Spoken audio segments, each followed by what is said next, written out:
Well, the Victoria Royals were outmatched in the interior last night. The Western Conference leading Kamloops Blazers torched the Royals for 3 third-period goals in the come-from-behind victory.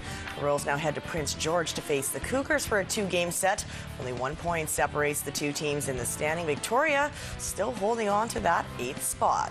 Well, the season is on the line tonight for both the Camosun Chargers men's and women's volleyball teams.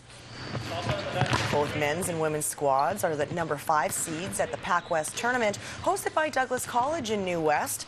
The women will face the 4 seed from Columbia Bible College when the men are in tough against Capilano College.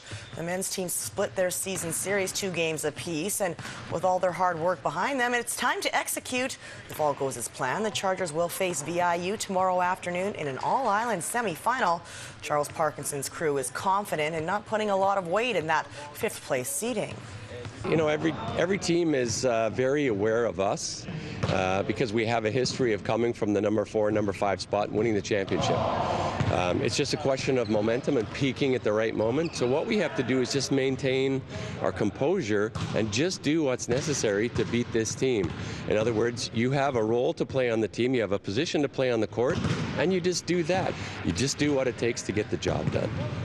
Well, this guy has done his job perfectly in his first year of college volleyball. Rookie Alex Sadowski led the league in blocks for virtually the entire season and was ranked the top 4 blocker in the country. Well, that earned Alex Rookie of the Year honors in the Pac West. He's going to be a big part of the Chargers game in the future. And Alex, well, he's big. He's 6'7" and can jump. My spike touch is 11'4", so it's at the net is 8 feet, so it's pretty daunting. I think if I was looking up at me hitting, so he's almost 3.5 feet above the top of the net. Whenever you're that far above the net and you're reaching into the opponent's court, you're cutting off angles. It's like hockey goalie. Comes out, cuts off angles. Well, in blocking, the more you reach over, the more angles you cut off. And that's one thing he learned really quickly. Take the angles away and let the guy hit into my hands. Well, March Madness has hit the Greater Victoria area a week early. Tonight, the Senior Boys AAA Lower Island Championships tip off at Oak Bay. The AAA Senior Girls Island Championships are underway at Mount Doug. And at St. Mike's University School, the island's top 8 teams in the AA ranks are battling for berths to the BCs. 4 teams from the north, 4 teams from the south have advanced this far, but only 3 get off the island and head over to the provincials. A good crowd on hand to take in the first game of the tournament. St. Mike's University School in white taking on Comox's Highland Secondary. St. Mike's, the number 2 seed from the south, built up a nice 43-24 lead, and they kept pounding. That was Mark Yorath with the layup. Highland couldn't get anything going inside the paint, so they go to the outside. Nick Tankin, nothing but net from long range. That wasn't a lucky shot. Tankin, again, shades of Highlands alumnus Ryan McKinnon making it rain from 3-point land, but the Blue Jags got scoring by committee, and they roll to a 74-44 final. Plenty of basketball still to be played over the next 2 days.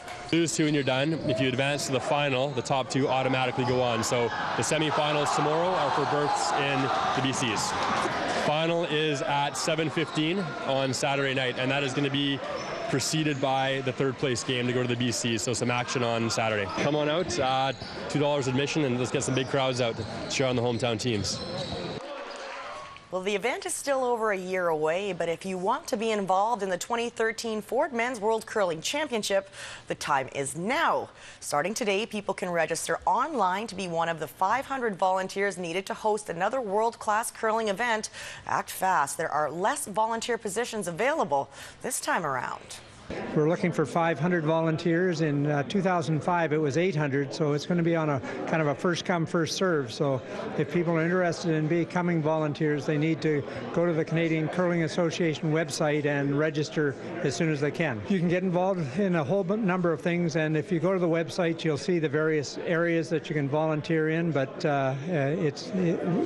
there's every kind of volunteer we need. Well, it certainly was a blast at the rink when Victoria hosted the event in 2005. To sign up to volunteer, go to worldcurling.org.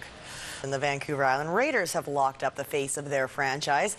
Head coach Matt Snoop Blocker signed a new 2-year contract today. He also has a fancy new title and a lot more responsibility.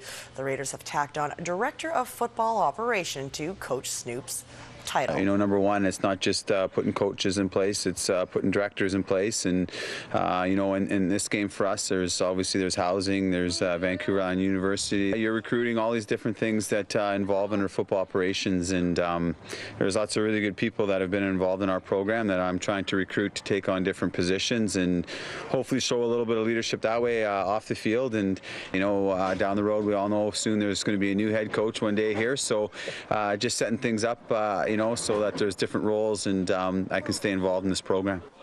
Well, when that day comes, those will be big coaching shoes to fill. Snoop has more than 70 wins and just a handful of losses. As for President Snoop's first order of business, Coach Hawk and Coach DR. So the two offensive coordinator, defensive coordinator.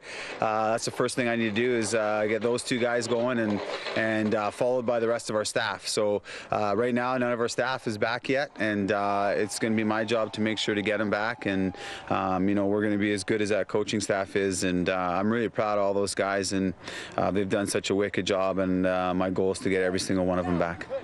This is a huge year for the BCFC, and whoever wins the BCFC gets to host a national championship game. And you know, we've done pretty good every third year that, you know, in our existence. So we got to match that same thing this year.